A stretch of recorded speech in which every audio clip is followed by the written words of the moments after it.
आज का टॉपिक है वेक्टर। एक्चुअली ये मैथमेटिक्स का पार्ट है जिसको बेसिक फिजिक्स में हम लोग पढ़ते हैं। ये जितना 11th के लिए इम्पोर्टेंट है उतना ही 12th के लिए। ये आईआईटी के सिलेबस में नहीं है। इसमें आईआईटी में जो है क्वेश्चन जो बनता है बनाने में इसका यूज़ आता है।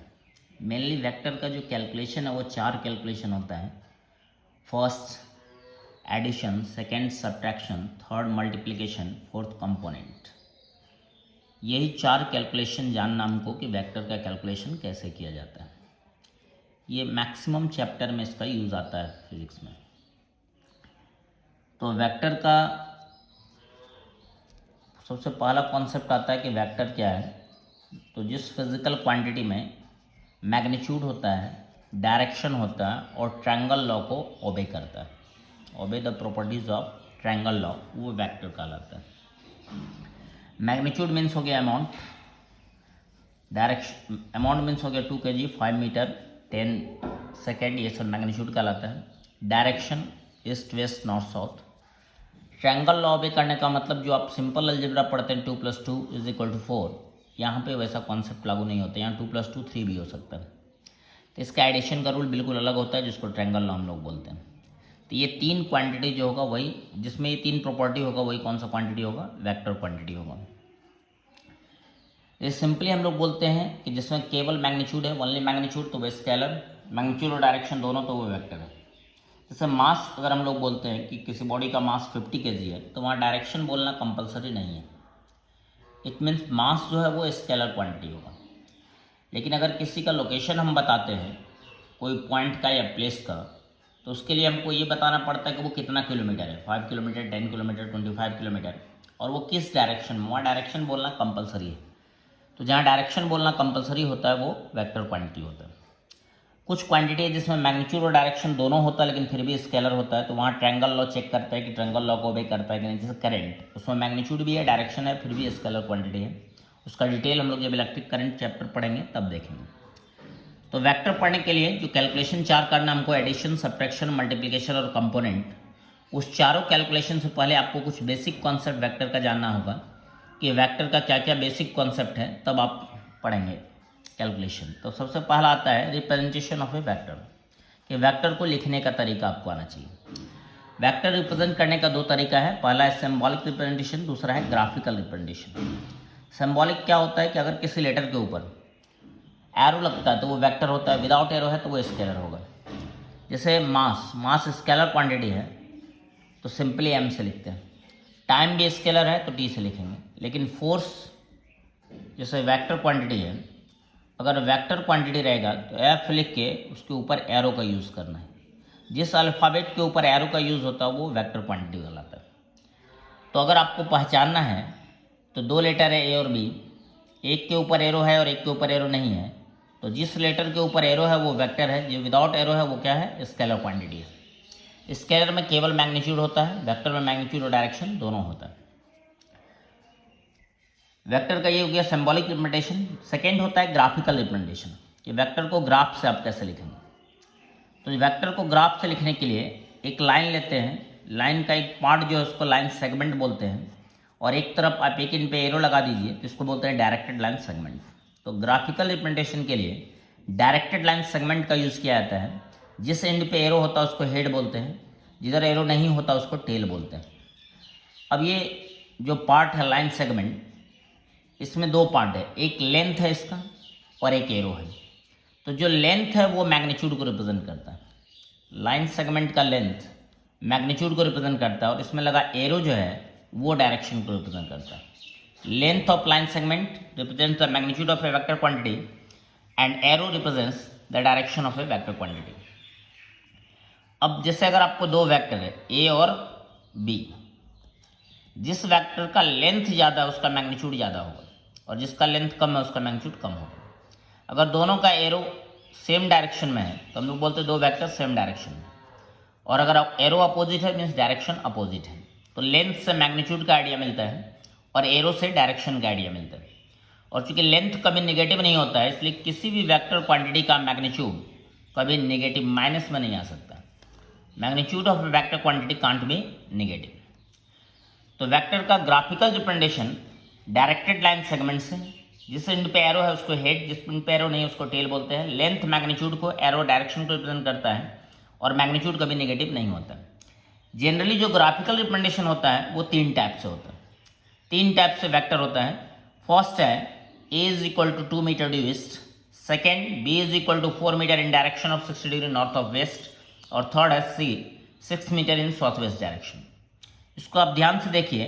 तो फर्स्ट टाइप में 1 magnitude 1 direction, second type 1 magnitude 2 directions and 1 angle, third type 1 magnitude 2 directions but no angle. तो ये 3 टाइप से जनरली वेक्टर को फिजिक्स में रिप्रेजेंट किया जाता है। 1 magnitude 1 direction, 1 magnitude 2 direction and 1 angle, 1 magnitude 2 direction but no angle. Length magnitude को represent करता है। यहाँ 2 मीटर 4 मीटर 6 मीटर है, तो हम 2 मीटर का एक लेंथ अपने मन से लेते हैं।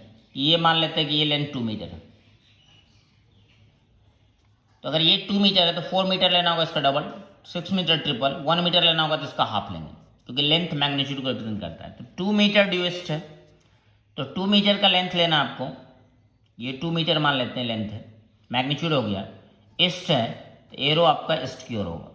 ये वेक्टर ए का ग्राफिकल रिप्रेजेंटेशन है। ये सिंबल हो गया, ये ग्राफिकल हो गया। आप इसको कहीं भी रिप्रेजेंट कर सकते हैं, यहाँ भी रिप्रेजेंट कर सकते हैं। 2 मीटर लेंथ एरो डायरेक्शन को, ये हो गया वेक्टर ए। जनरली हम लोग ओरिजिन से रिप्रेजेंट करते हैं। ये 2 मीटर लेंथ एरो डायरेक्शन को, ये वेक्टर ए होगी। सेकेंड है 4 मीटर, मैग्नीट्यूड 4 मीटर में लेंथ डबल हो जाएगा। इन डायरेक्शन ऑफ, इस पर ध्यान रखना है, 60 डिग्री नॉर्थ ऑफ वेस्ट। जब एंगल आपको देता है तो एंगल हमेशा बाद वाले से पहले वाले की ओर। 60 डिग्री नॉर्थ ऑफ वेस्ट का मीनिंग होता है वेस्ट से नॉर्थ। एंगल जब भी लेना है तो वो बाद वाले डायरेक्शन से पहले वाले डायरेक्शन के लिए है। तो नॉर्थ से वेस्ट ना लेके वेस्ट से नॉर्थ लेना है। तो 4 metre double length 60 degree west से नॉर्थ, ये वेस्ट है ये नॉर्थ है। इससे आपको 60 डिग्री लेना है, टोटल 90 है तो अप्रॉक्स में लेते हैं। 4 मीटर है तो लेंथ डबल कर देना, ये 4 मीटर। लेंथ मैग्नीट्यूड को एरो डायरेक्शन को 60 डिग्री किधर से लेना है, वेस्ट से। तो वेस्ट से 60 डिग्री, ये आपका हो गया वेक्टर बी। सी है 6 मीटर, लेंथ 3 टाइम्स होगा, ये जो आप 2 मीटर लेंथ लिए हैं। इन साउथ वेस्ट डायरेक्शन, यहाँ 2 डायरेक्शन है, साउथ और वेस्ट, लेकिन एंगल नहीं दिया हुआ है। तो अगर 2 डायरेक्शन और एंगल नहीं दिया हुआ है तो दोनों के बीच से जाएगा, मतलब एंगल बाइसेक्टर के अलॉन्ग जाएगा। एंगल बाइसेक्टर का मीन्स होता है टोटल 90 तो 45 डिग्री पे जाएगा। 6 मीटर है तो लेंथ 3 टाइम्स लेंगे, 2 metre 2 metre 2 metre, 3 times 6 metre हो गया। लेंथ मैग्नीट्यूड को एरो डायरेक्शन को, और एंगल बाइसेक्टर है तो आप ऊपर से भी देखेंगे तो 45 डिग्री, नीचे से भी देखें तो भी 45, ये वेक्टर सी हो गया। तो वेक्टर का जो रिप्रेजेंटेशन होता है वो टोटल 3 टाइप से होता है। First 1 magnitude 1 direction, second 1 magnitude 2 direction and 1 angle, third 1 magnitude 2 direction but no angle. सिर्फ ध्यान ये रखना है सेकेंड टाइप में कि जब भी एंगल आपको लेना है तो बाद वाले डायरेक्शन से पहले वाले डायरेक्शन की ओर लिया जाता है। तो ये वेक्टर को लिखने का तरीका है, रिप्रेजेंट करने का तरीका है, एक सिंबॉलिक और दूसरा ग्राफिकल। नेक्स्ट आता है मॉडुलस ऑफ ए वेक्टर। तो एक्चुअल में मॉडुलस जो है वो मैथ्स का टर्म है, और इसकी खासियत क्या है कि ये कभी नेगेटिव नहीं होता है। मतलब मॉड के अंदर आपका +5 है तो रिजल्ट आएगा +5, -5 भी रहेगा तब भी बार +5 आएगा, ये कभी नेगेटिव नहीं होता है। तो मैथ्स में मॉड कभी नेगेटिव नहीं होता और वेक्टर में मैग्नीट्यूड कभी नेगेटिव नहीं होता। इसलिए मॉडुलस से जो है वेक्टर क्वांटिटी के मैग्नीट्यूड को रिप्रेजेंट किया जाता है। It represents the magnitude of a vector quantity. Mod means magnitude. तो वेक्टर क्वांटिटी का अगर केवल मैग्नीट्यूड लिखना है तो उसमें उसके लिए हम लोग मॉड का यूज करते हैं। जैसे एक वेक्टर है 6 metre due north, 6 metre due north, इसमें ये मैग्नीट्यूड है ये डायरेक्शन है। अगर आपको केवल मैग्नीट्यूड लिखना है, ओनली मैग्नीट्यूड लिखना है, तो magnitude of A means mod A, mod लग गया मीन्स मैग्नीट्यूड, या विदाउट एरो, क्योंकि विदाउट एरो स्केलर क्वांटिटी होता है, स्केलर क्वांटिटी में केवल मैग्नीट्यूड होता है। या तो आप मॉड लगाएंगे या तो आप विदाउट एरो यूज करेंगे उस अल्फाबेट को, तो केवल मैग्नीट्यूड लिखाएगा मीन्स 6 मीटर। तो ओनली मैग्नीट्यूड के लिए या तो मॉड का यूज होता है या without arrow. b is equal to 8 metre in direction of 30 degree north of east, ये मैग्नीट्यूड हो गया, ये वाला पार्ट डायरेक्शन। अगर आपको केवल मैग्नीट्यूड लिखना है तो केवल मैग्नीट्यूड ऑफ b के लिए मॉड b या तो विदाउट एरो भी लिखेंगे और इज इक्वल टू मैग्नीट्यूड आएगा 8 मीटर। जैसे सी है 10 metre in south east direction, ये मैग्नीट्यूड हो गया, ये डायरेक्शन हो गया। आपको केवल मैग्नीट्यूड लिखना है तो या तो मॉड सी या नहीं तो केवल C without arrow is equal to 10 metre. तो मॉडलस मैग्नीट्यूड को रिप्रेजेंट करता है, ये कभी नेगेटिव नहीं होता है। और मैग्नीट्यूड लिखने का वेक्टर का दो तरीका है, या तो आप मॉड लगाइए या तो विदाउट एरो यूज कीजिए उस अल्फाबेट को। तो जैसे केवल मैग्नीट्यूड लिखने के लिए मॉड का यूज किया जाता है, उसी तरह से केवल डायरेक्शन लिखने के लिए हम लोग यूनिट वेक्टर का यूज करते हैं। मॉडलस मीन्स मैग्नीट्यूड और unit vector mean direction. It represent the direction of a vector quantity. Direction का यूज करते हैं। जैसे अगर कोई वेक्टर है आपके पास 6 metre due north, 6 metre due north, तो ये मैग्नीट्यूड वाला पार्ट हुआ, ये डायरेक्शन वाला पार्ट। अगर दोनों लिखना है तो ये सिंबल यूज किया जाता है। अगर आपको केवल मैग्नीट्यूड लिखना है तो या तो मॉड है या विदाउट एरो 6 मीटर। और अगर आपको केवल डायरेक्शन लिखना है तो direction of A means unit vector of A, इसको लिखा जाता है यू ए से, ऊपर एरो लगाते हैं। या इसमें एक स्पेशल सिंबल यूज होता है, सिंबल क्या होता है? कैप। यूनिट वेक्टर में किसी भी लेटर के ऊपर अगर कैप यूज हो गया इट मीन्स ये यूनिट वेक्टर है, और यूनिट वेक्टर केवल और केवल डायरेक्शन को रिप्रेजेंट करता है। तो अगर आपको केवल डायरेक्शन लिखना है तो ये वेक्टर में ये 6 मीटर ड्यू नॉर्थ, ये मैग्नीट्यूड है, ये डायरेक्शन है। अगर किसी वेक्टर में आप उसी के मैग्नीट्यूड से डिवाइड कर देते हैं तो मैग्नीट्यूड कैंसिल हो जाएगा वन टाइम में और सिर्फ डायरेक्शन बचेगा, वही यूनिट वेक्टर कहलाता है। इसलिए कहते हैं कि मॉड ए बाय मॉड ए, वेक्टर में उसके मैग्नीट्यूड से डिवाइड करना है तो 6 मीटर ड्यू नॉर्थ में 6 मीटर से डिवाइड करेंगे तो ये कैंसिल हो जाएगा, सिर्फ बच जाएगा ड्यू नॉर्थ, यही यूनिट वेक्टर कहलाता है। और क्योंकि सेम वेक्टर के मैग्नीट्यूड से डिवाइड करना है तो वन टाइम में कैंसिल होता है, इसलिए यूनिट वेक्टर का मैग्नीट्यूड ऑलवेज जो होता है वो 1 होता है। A vector of magnitude 1 is called unit vector. अब यूनिट वेक्टर जो मेनली हम लोग यूज करते हैं मैथमेटिक्स में, एक्स वाई जेड, 3 डायरेक्शन लेते हैं, तीनों के बीच एंगल 90 होता है। ये देख के 90 नहीं लगता क्योंकि ये 3D डायग्राम है। एक्चुअल में एक्स ये है, वाई ये है और ये जेड है, ये जेड है, ये दोनों पे परपेंडिकुलर होता है, इसलिए सबके साथ ये 90 डिग्री एंगल बनाता है। इसी के लिए जो यूनिट वेक्टर हम लोग यूज करते हैं, एक्स के लिए आई कैप, वाई के लिए जे कैप और जेड के लिए के कैप, इस तीनों को एक साथ बोला जाता है orthogonal unit vectors. Orthogonal unit vector कौन सा हो गया? आई कैप, जे कैप और के कैप। आई कैप बोलने का मतलब होगा फिजिक्स में एक्स डायरेक्शन, जे कैप मीन्स वाई डायरेक्शन, के कैप मीन्स जेड डायरेक्शन। और चूंकि ये यूनिट वेक्टर है, डायरेक्शन को रिप्रेजेंट करता है, तो किसी भी यूनिट वेक्टर का मैग्नीट्यूड मीन्स अगर मॉड की बात करते हैं तो वो वैल्यू ऑलवेज 1 आता है। तो आई, जे और के तीनों का मैग्नीट्यूड 1 होता है। और आई कैप मीन्स एक्स डायरेक्शन, जे कैप मीन्स वाई डायरेक्शन, के कैप मीन्स जेड डायरेक्शन। तो मॉड मैग्नीट्यूड को रिप्रेजेंट करता है और arrow sorry unit vector direction को रिप्रेजेंट करता है। नेक्स्ट होता है unit vector. Unit vector negative vector. Negative vector क्या होता है कि जैसे वेक्टर का मैग्नीट्यूड तो कभी नेगेटिव नहीं होता है, तो बचा कौन? डायरेक्शन। तो अगर कोई वेक्टर ए है उसमें नेगेटिव साइन का यूज करते हो तो लेंथ वही रहेगा, लेंथ मैग्नीट्यूड को रिप्रेजेंट करता है। नेगेटिव साइन डायरेक्शन रिवर्स कर देता है, डायरेक्शन अपोजिट कर देगा। तो नेगेटिव वेक्टर का मीन्स होता है equal magnitude but opposite direction. अगर किसी वेक्टर में आप नेगेटिव साइन लगाते हैं, ऐड करते हैं, तो मैग्नीट्यूड पे कोई इफेक्ट नहीं पड़ेगा, डायरेक्शन रिवर्स हो जाता है। जैसे equal magnitude but opposite direction. एक वेक्टर है 4 मीटर ड्यू ईस्ट, वेक्टर है कितना है? 4 मीटर ड्यू ईस्ट। अब कहेगा इसका नेगेटिव वेक्टर बताइए, माइनस ए। तो माइनस ए पूछेगा तो मैग्नीट्यूड नेगेटिव नहीं होता, वो 4 मीटर ही रहेगा। जो ईस्ट था उसका रिवर्स वेस्ट हो जाएगा। तो माइनस से पूछा जाएगा तो 4 मीटर ड्यू वेस्ट, मैग्नीट्यूड कभी भी नेगेटिव नहीं होता। b is equal to 6 metre in north east direction.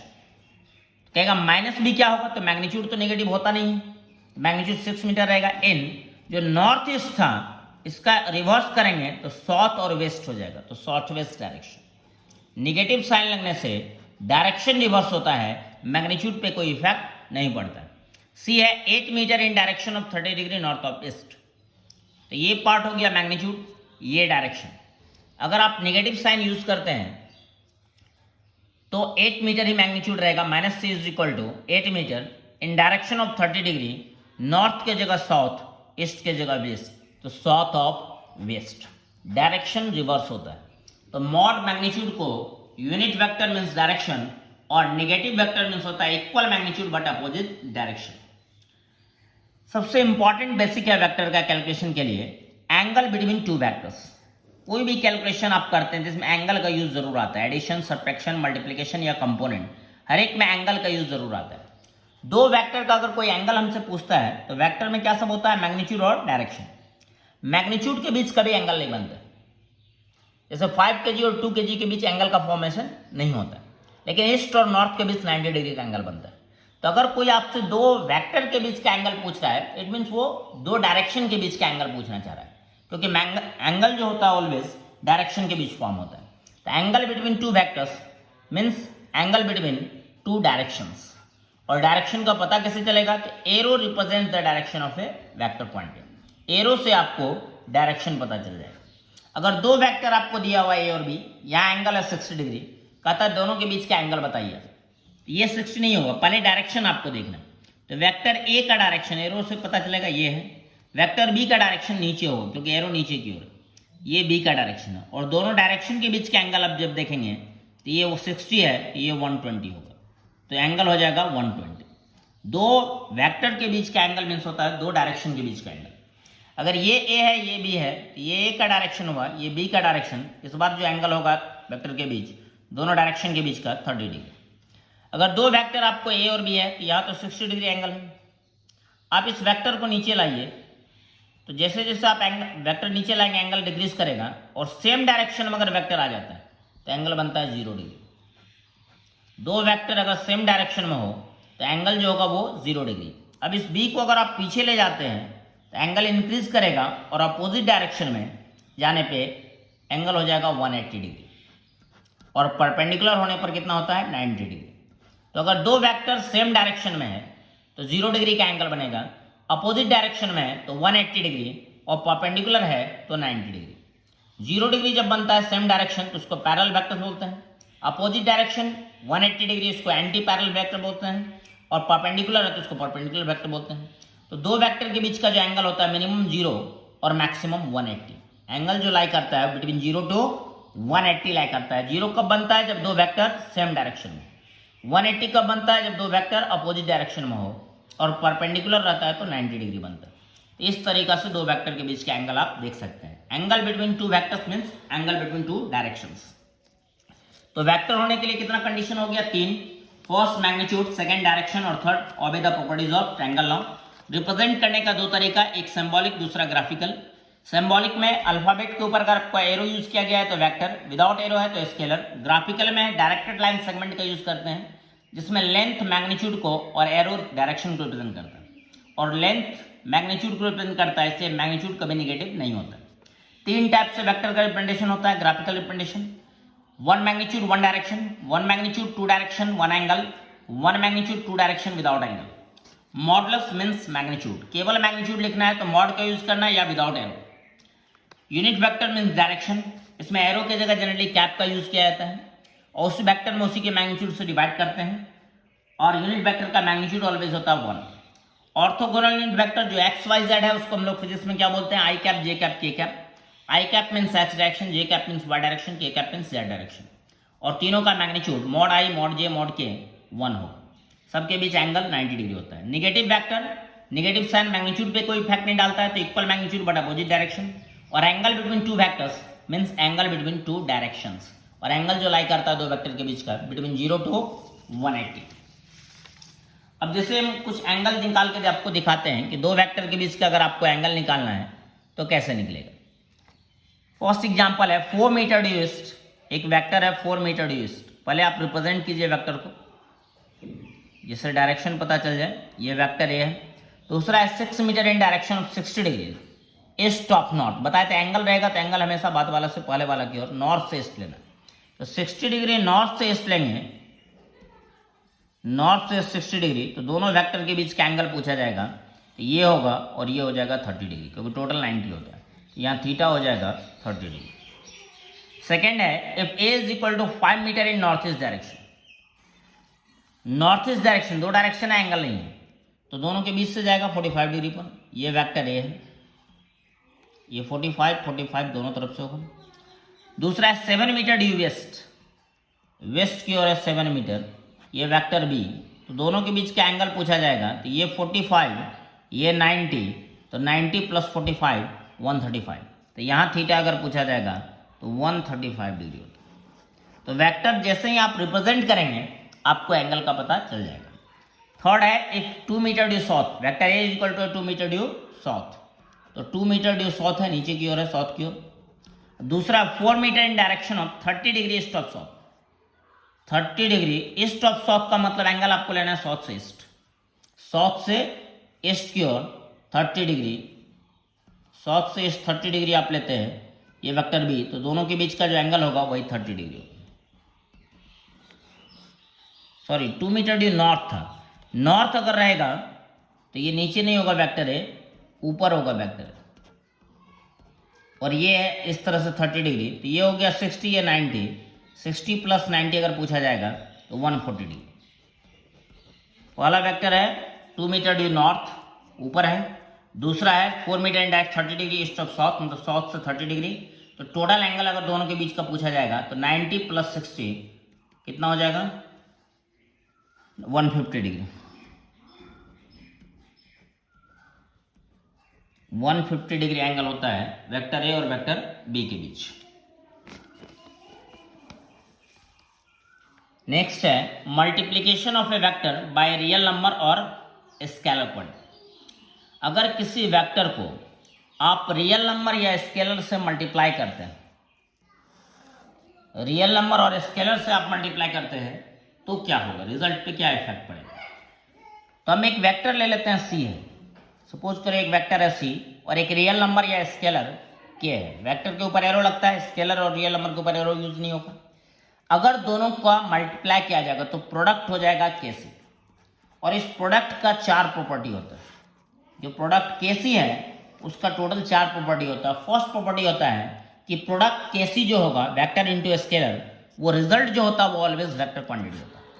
जब भी आप वेक्टर को स्केलर क्वांटिटी या रियल नंबर से मल्टीप्लाई करते हैं तो रिजल्ट केसी वेक्टर क्वांटिटी होगा। जैसे force is equal to mass into acceleration, तो एक्सेलरेशन वेक्टर है, मास स्केलर है, scalar into vector is equal to vector होगा, फोर्स जो होगा वो वेक्टर होगा। सिमिलरली लीनियर मोमेंटम होता mass into velocity, velocity vector, mass scalar, तो scalar into vector, result vector आपको मिलेगा। तो जब भी स्केलर क्वांटिटी को वेक्टर से मल्टीप्लाई करेंगे तो जो नया क्वांटिटी मिलेगा वो वेक्टर क्वांटिटी मिलेगा। सेकेंड होता है कि अगर रिजल्ट वेक्टर है कैसी, तो उसका जो मैग्नीट्यूड होगा वो कभी नेगेटिव नहीं हो सकता, तो मॉड के इंटू मॉड सी, दोनों में मॉड का यूज करना, मैग्नीट्यूड कभी नेगेटिव नहीं होता। जैसे C equal to 4 metre due east और के इक्वल टू है -6, तो कहेगा इसका केसी का मैग्नीट्यूड बताइए, तो केसी का मैग्नीट्यूड के में भी आपको मॉड यूज करना है और सी में भी, क्योंकि वेक्टर का मैग्नीट्यूड कभी नेगेटिव नहीं होता। तो -6 अगर मॉड में लिखेंगे तो 6 हो जाएगा, और यहाँ मैग्नीट्यूड है सी का 4 मीटर, तो टोटल हो जाएगा 24 मीटर। तो मैग्नीट्यूड कभी नेगेटिव नहीं होता है, तो मॉड के इंटू मॉड सी। अब कहेगा अगर वेक्टर को स्केलर या रियल नंबर से मल्टीप्लाई करते हैं तो प्रोडक्ट के डायरेक्शन पे क्या इफेक्ट पड़ेगा, तो वो डिपेंड करता है के पे, कि जिस नंबर से आप मल्टीप्लाई कर रहे हैं अगर वो पॉजिटिव है, अगर के क्या है पॉजिटिव, तो डायरेक्शन जो होगा प्रोडक्ट का केसी का वो इन डायरेक्शन ऑफ सी होगा। जो सी का डायरेक्शन है वही केसी का डायरेक्शन होगा, कब, जब के क्या होगा पॉजिटिव। पॉजिटिव नंबर से मल्टीप्लाई करने पे डायरेक्शन पे कोई इफेक्ट नहीं पड़ता।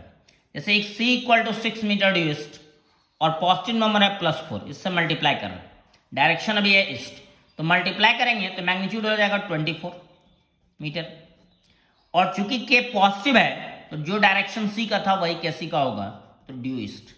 पॉजिटिव नंबर से मल्टीप्लाई करने पर डायरेक्शन पे कोई इफेक्ट नहीं पड़ता। नेक्स्ट है कि अगर के नेगेटिव हो, जिस नंबर से आप मल्टीप्लाई कर रहे हैं वो नेगेटिव है, तो direction of K C will be in direction opposite to C. Negative number से मल्टीप्लाई करने पर रिजल्ट का डायरेक्शन सी के रिवर्स डायरेक्शन में होता है। जैसे C equal to 6 metre due east और के इस बार है -4, नेगेटिव नंबर, तो मैग्नीट्यूड कभी नेगेटिव नहीं होता है। मैग्नीट्यूड अभी भी कितना होगा 24 मीटर, लेकिन ये नेगेटिव साइन जो डायरेक्शन है उसको रिवर्स कर देगा, तो ये हो जाएगा ड्यू वेस्ट। यहाँ ईस्ट था, नेगेटिव साइन की वजह से ड्यू वेस्ट हो गया। तो ये वेक्टर का बेसिक कॉन्सेप्ट कहलाता है कैलकुलेशन के लिए। मेनली वेक्टर में पढ़ा जाता है 4 कैलकुलेशन, एडिशन, सब्ट्रैक्शन, मल्टीप्लिकेशन और कंपोनेंट। और उस चारों कैलकुलेशन के लिए आपको ये बेसिक कॉन्सेप्ट पहले पता होना चाहिए, तो आप बहुत अच्छे से कैलकुलेट वेक्टर का कर पाएंगे। तो वेक्टर होने के लिए क्या कंडीशन बताया? 3 कंडीशन, मैग्नीट्यूड, डायरेक्शन और ट्रायंगल लॉ को भी करता है। लिखने का 2 तरीका, एक सिंबॉलिक और दूसरा ग्राफिकल। सिंबॉलिक विदाउट एरो है तो scalar quantity, with arrow vector quantity. Graphical directed line segment का यूज किया जाता है, जिधर एरो है उसको हेड बोलते हैं, जिधर एरो नहीं है उसको टेल बोलते हैं। लेंथ मैग्नीट्यूड को और एरो डायरेक्शन को रिप्रेजेंट करता है। मॉडुलस बोलते साथ जो दिमाग में एक टर्म आना चाहिए कि वो मैग्नीट्यूड को रिप्रेजेंट करता है। यूनिट वेक्टर डायरेक्शन को रिप्रेजेंट करता है। एक्स वाई जेड के लिए आई कैप, जे कैप, के कैप का यूज होता है। नेगेटिव वेक्टर मैग्नीट्यूड कभी नेगेटिव नहीं होता है, डायरेक्शन रिवर्स कर देता है। 2 वेक्टर के बीच का एंगल पूछा जाएगा, तुरंत समझ में आना चाहिए 2 डायरेक्शन के बीच का एंगल पूछ रहा है, वो लाई करता है 0 to 180।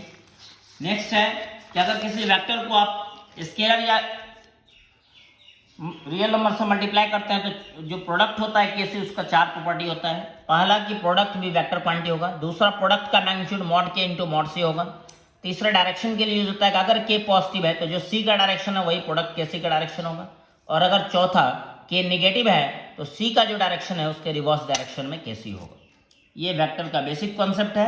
इसके बाद हम लोग कैलकुलेशन स्टार्ट करेंगे वेक्टर का। जो फर्स्ट कैलकुलेशन है वो ट्रायंगल लॉ है, triangle law of addition of 2 vectors. Next video में लेक्चर में आपको एडिशन बताने वाला है। थैंक्स।